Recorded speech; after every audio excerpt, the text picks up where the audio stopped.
Drug की pharmacokinetics को समझने के लिए 3 तरह के फार्माकोकाइनेटिक मॉडल्स मौजूद हैं। हमें पता है कि टाइम के गुजरने के साथ साथ ब्लड में ड्रग की कॉन्सेंट्रेशन जो है वो चेंज करती है। इन दोनों के दरमियान में कॉन्सेंट्रेशन और टाइम के दरमियान में एक हमें रिलेशनशिप अगर चाहिए होता है और उस रिलेशनशिप को डिस्क्राइब करने के लिए एक क्वांटिटेटिव मेथड की ज़रूरत होती है। उस क्वांटिटेटिव मेथड को हम हासिल कर सकते हैं बाय दिस फार्माकोकाइनेटिक मॉडल। ये हो गया इसका प्राइमरी ऑब्जेक्टिव।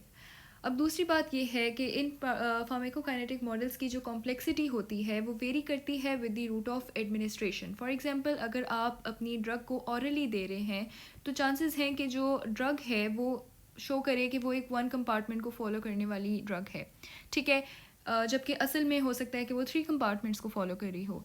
और अगर सिमिलरली आप आईवी इन्फ्यूशन से दोगे तो उसमें भी जो ड्रग है वो स्लोली दी जा रही होती है, तो इस वजह से उसकी जो कंपार्टमेंट्स हैं वो हम लोगों को एक्यूरेट नहीं मिलते हैं कि ये 1 कंपार्टमेंट मॉडल को फॉलो कर रही है या ये 2 या 3 को कर रही है। सबसे ज़्यादा आइडियल होता है आईवी बोलस, ठीक है, ये वाला रूट ऑफ एडमिनिस्ट्रेशन आइडियल है। उसके अलावा ड्रग की जो डिस्ट्रीब्यूशन होती है, प्रोसेस ऑफ एलिमिनेशन हैं, उस सब पे भी इनकी कॉम्प्लेक्सिटी डिपेंड कर रही होती है इन मॉडल्स की।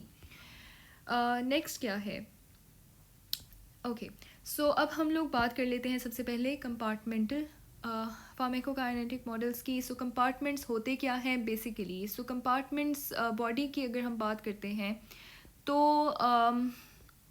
जो कंपार्टमेंट्स होते हैं, जैसे ये एक कंपार्टमेंट है, इसके अंदर सर्टेन ग्रुप ऑफ टिश्यूज़ हैं। अब ये जो टिश्यूज़ होते हैं ये काइनेटिकली इंडिस्टिंग्विशेबल हैं, यानी कि ये जो हैं ये आपस में इनका कोई फ़र्क नहीं है, ये काइनेटिकली एक जैसे ही हैं। और हो सकता है ये एक कंपार्टमेंट है, ठीक है, और एक और कंपार्टमेंट है मेरे पास, उसके अंदर जो ग्रुप ऑफ टिश्यूज़ हैं वो तो काइनेटिकली एक जैसे हैं, लेकिन ये 1 और 2 ये आपस में मुख्तलिफ हैं। एक कंपार्टमेंट ये हो गया, एक कंपार्टमेंट ये हो गया। ड्रग जो होती है वो इस एक कंपार्टमेंट से इस कंपार्टमेंट के अंदर ट्रांसफ़र करती है, ठीक है, और इसी ट्रांसफ़र ऑफ ड्रग को बिटवीन दी बॉडी टिश्यूज़ अगर हमने एक्सप्लेन करना होता है तो वो हम एक्सप्लेन करते हैं in the terms of the rate constants, ठीक है, K12 K21 एट्सेट्रा एट्सेट्रा, इस तरह की चीज़ें हमने डिस्कस की हैं। अब कंपार्टमेंट्स की जो ये फ़िलासफ़ी है ये काफ़ी आसान है। आई डोंट थिंक कि मुझे एक्सप्लेन करने की ज़रूरत है अगेन, क्योंकि एक इकोलॉजिकल सिस्टम की टर्म्स में बताई हुई है और एक फिजियोलॉजिकल सिस्टम की टर्म्स में बताई हुई है। इकोलॉजी में यही है कि कुछ अगर एक इकोलॉजिकल सिस्टम है उसके अंदर जो है वो एनिमल्स हैं, प्लांट्स हैं, उनके दरमियान में ट्रांसफ़र हो रही है एनर्जी, ठीक है, और ये जो हैं ये जो एनिमल प्लांट्स वगैरह ये कुछ कंपार्टमेंट्स हैं, तो इस वजह से जो एनर्जी है वो कंजर्व रहती है। और उसके अलावा जो फिजियोलॉजी में जो है वो इन्होंने ऑक्सीजन की एग्जांपल से समझाया हुआ है, ठीक है। उसके बाद okay, now there are very potential uses of pharmacokinetic models, ठीक है। मैंने बताया कि हम ड्रग की कंसंट्रेशन वगैरह को प्रेडिक्ट कर सकते हैं इस तरीके से। उसके अलावा अगर हमने चेक करना है कि इस सर्टेन पेशेंट की डोजेज रेजिमेंट क्या होनी चाहिए तो हम वो भी कैलकुलेट कर सकते हैं।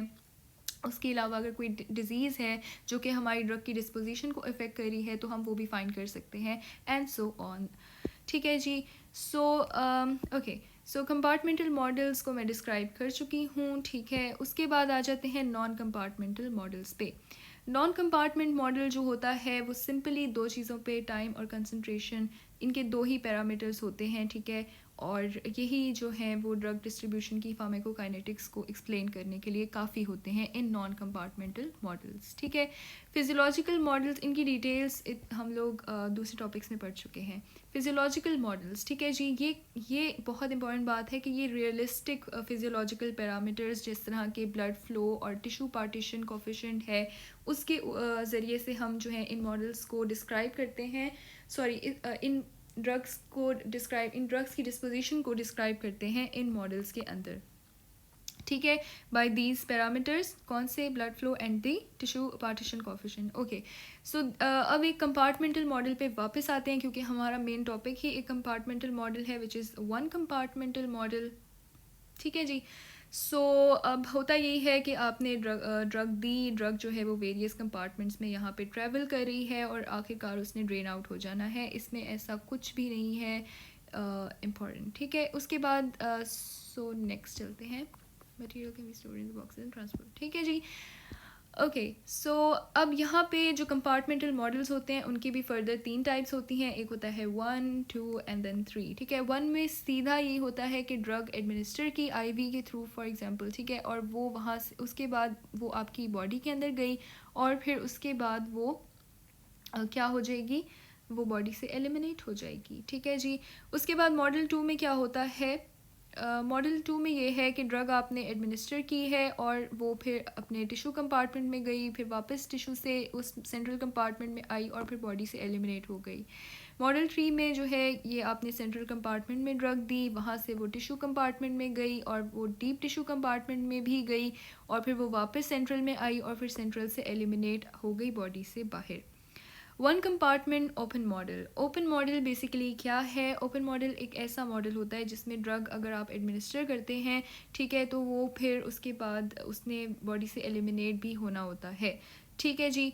सो ये होता है एक ओपन मॉडल। जबकि क्लोज मॉडल ऐसा मॉडल होता है जिसमें ड्रग को जो एडमिनिस्टर की है आपने वो बॉडी से एलिमिनेट नहीं होती है, ठीक है।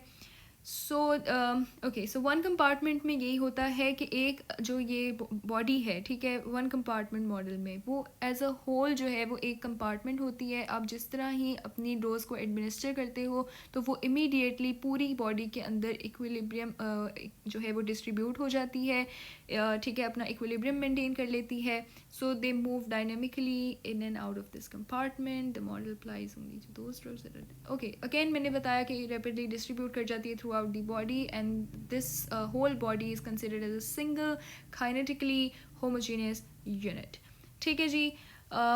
ओके अगर हम 2 कंपार्टमेंट की बात करते हैं, आपने ड्रग एडमिनिस्टर की है, इसमें 2 कंपार्टमेंट्स हैं। एक हाईली परफ्यूज ऑर्गन्स का पोर्शन मतलब एक कंपार्टमेंट है और बाकी की बॉडी जो है वो दूसरा कंपार्टमेंट है, ठीक है जी। सो इसमें ये होता है कि सबसे पहले देखो कि ये जो हाईली परफ्यूज वाले हैं ये जो है ना इमीडिएटली ड्रग को एडमिनिस्टर करने के बाद सबसे पहले इन्होंने ड्रग को हासिल करना है, ठीक है, यानी इसमें ड्रग जाएगी और उसके बाद फिर वो पूरी बॉडी में डिस्ट्रीब्यूट होगी जब एक डिस्ट्रीब्यूटिव इक्विलिब्रियम अटेन हो जाता है। हमारा टॉपिक अभी सिर्फ 1 कंपार्टमेंट ओपन मॉडल है, अब हम लोग सिर्फ इसी पे फोकस करेंगे इंशाल्लाह।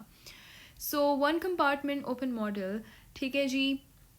सो इसमें ये सबसे ज़्यादा सिंपल वे होता है डिस्क्राइब करने का ड्रग की डिस्ट्रीब्यूशन और एलिमिनेशन को, ठीक है जी।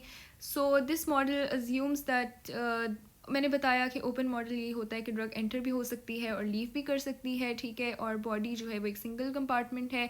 सिंपलेस्ट रूट ऑफ एडमिनिस्ट्रेशन मैं पहले बता चुकी हूँ कि आपके पास आईवी बॉलिस है जिसमें आपको रैपिडली इंट्रावेनस इंजेक्शन जो है वो जिसको कहते हैं, ठीक है।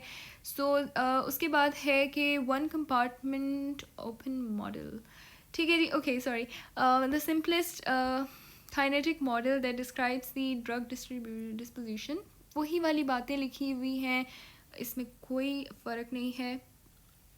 और ड्रग की एलिमिनेशन भी जो है वो जिस तरह से आप एडमिनिस्टर करते हो उसकी फ़ौरन बात होती है। ओके तो दिस इज़ वेरी इंपॉर्टेंट कि इन 1 कंपार्टमेंट मॉडल 2 अजम्पशंस जो है वो क्रिएट की जाती हैं या फिर मान ली जाती हैं।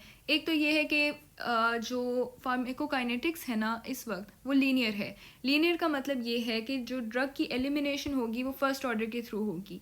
अब फर्स्ट ऑर्डर के थ्रू एलिमिनेशन ये होता है कि इस वक्त जो एलिमिनेशन है वो सीधा डिपेंड कर रही है ब्लड में ड्रग की कंसनट्रेशन पे। जितनी ज़्यादा ड्रग की कंसनट्रेशन होगी ब्लड में उतनी ही ज़्यादा एलिमिनेशन होगी, ठीक है। तो एक ये डायरेक्ट रिलेशन जो है एलिमिनेशन का और कंसंट्रेशन का आपस में होता है, तो इसको हम कह रहे हैं कि ये एक लीनियर फार्माकोकाइनेटिक्स है, यानी कि एलिमिनेशन फर्स्ट ऑर्डर हो रही है। और जब लीनियर फार्माकोकाइनेटिक्स की बात चल रही होती है तो जो क्लियरेंस है कि एलिमिनेशन रेट कांस्टेंट है, वीडी वॉल्यूम ऑफ डिस्ट्रीब्यूशन, इस तरह के जो फार्माकोकाइनेटिक पैरामीटर्स होते हैं वो कांस्टेंट होते हैं। उन्हें फ़र्क नहीं पड़ता है कि जो अमाउंट ऑफ डोज है वो क्या है। और उसके अलावा जो है of course change in the dose will be reflected by a proportional change in the plasma. अच्छा, जाहिर सी बात है कि जब आप डोज बढ़ा दोगे तो प्लाज्मा के अंदर जो ड्रग की कंसंट्रेशन है वो बढ़ जाएगी। सेकेंड एजम्पशन ये होती है कि मैं बता चुकी हूँ कि इमीडिएटली ड्रग ने डिस्ट्रीब्यूट करना है, इक्विलिब्रियम मेंटेन कर लेना है throughout the body. So considering these assumptions we can describe the जो टाइम वर्सेस सीपी वाला ग्राफ है, ठीक है, उसको एक्सप्लेन कर सकते हैं। और जो सेम प्रिंसिपल्स हैं वो अगर आप दूसरे, जब आप आईवी बोलस के थ्रू दे रहे हैं, उसके अलावा दूसरे दे रहे हैं रूट्स के थ्रू, तो भी यही वाले आप प्रिंसिपल्स को फॉलो कर सकते हैं, ठीक है। इसमें इस डायग्राम में कुछ भी नहीं है, ड्रग जो है वो इन हुई, ये सारे के सारे ऑर्गन्स एक कंपार्टमेंट के तौर पे एक्ट कर रहे हैं और ड्रग आई और ड्रग ने एलिमिनेट होना है। और ये डिपेंड करती है के की वैल्यू पे। के की वैल्यू आप निकाल सकते हैं बाय योर स्लोप, ठीक है, जो कि हम ग्राफ जो बनाएंगे उसमें हमें पता लग जाएगी, ठीक है। So okay, now properties of the pharmacokinetic compartment, ठीक है जी। अब एक अगेन वापस जहाँ से शुरू किया था वहीं पे आ गए। ये मैं एक्सप्लेन कर चुकी हूँ कि एक जो कंपार्टमेंट होता है उसके अंदर जो टिश्यूज़ होते हैं वो इसी तरह से ग्रुप किए गए होते हैं कि उनकी काइनेटिक प्रॉपर्टीज़ एक जैसी होती हैं और वो ड्रग को रैपिडली डिस्ट्रीब्यूट करने की इजाज़त देती हैं। लेकिन होता यह है कि टिश्यूज़ एक कंपार्टमेंट बेशक होती होमोजीनियस हैं, लेकिन स्टिल जो ड्रग की कंसनट्रेशन है उसी एक कंपार्टमेंट के अंदर वो वेरी कर सकती है। क्योंकि ड्रग की तो अपनी अपनी बनती है ना, हर चीज़ के साथ, हर टिश्यू के साथ उसकी डिफरेंट अफिनिटी है, डिफरेंट पार्टीशनिंग है, बाइंडिंग प्रॉपर्टीज़ हैं वगैरह वगैरह। सो इस वजह से ये एक इम्पॉर्टेंट बात है। और हर कंपार्टमेंट के within each compartment distribution again immediately होती है, रैपिडली रिवर्सिबल भी होती है, ठीक है जी। Compartments are interconnected by the first order rate constants, ये अजम्पशन में हम डिस्कस कर चुके हैं। इनपुट रेट कॉन्स्टेंट्स में भी ज़ीरो ऑर्डर, ठीक है, ज़ीरो ऑर्डर, ये बात को कंफ्यूज नहीं करना है। अगर एमसीक्यू में आएगा तो इसको चुप करके फर्स्ट ऑर्डर ही करना है। ये वाला जो इनपुट रेट कांस्टेंट वाली बात है इसको मैं स्लाइटली टच करूँगी। वो यही होती है कि समटाइम्स ड्रग जो है वो फर्स्ट ऑर्डर को फॉलो कर रही होती है। सॉरी, ये ग्राफ, अच्छा, ड्रग जो है वो फर्स्ट ऑर्डर को चुप करके फॉलो कर रही होती है, लेकिन एक पॉइंट पे आके वो ज़ीरो ऑर्डर में कन्वर्ट कर जाती है। यानी मैंने अभी बताया फर्स्ट ऑर्डर ये होता है कि एलिमिनेशन जो है उतनी ज़्यादा होगी जितनी ड्रग की कंसनट्रेशन होगी, ठीक है। लेकिन समटाइम्स अगर आप ट्यूबुलर सिक्रीशन के बारे में बात करते हो, जैसे कि किडनी में एक्टिव ट्यूबुलर सिक्रीशन होती है कुछ एंजाइम्स के थ्रू, ठीक है। समटाइम्स ये एंजाइम्स की जो क्वांटिटी है वो फुल हो जाती है, यानी कि एंजाइम्स की सेचुरेशन हो जाती है, और अब आपकी ड्रग जितनी मर्जी प्लाज्मा में कंसनट्रेशन होगी कोई फ़र्क नहीं पड़ता है, क्योंकि हमारे एंजाइम्स फुल हो चुके हैं, उनके पास गुंजाइश नहीं है कि वो मज़ीद किसी को भी एलिमिनेट आउट कर सकें, ठीक है। तो इस वजह से इस केस में जब ड्रग की कंसनट्रेशन पे एलिमिनेशन डिपेंड नहीं कर रही होती है तो आप कहते हो कि अब जो है ये हमारा ज़ीरो ऑर्डर जो है वो आपका बन चुकी है, ठीक है।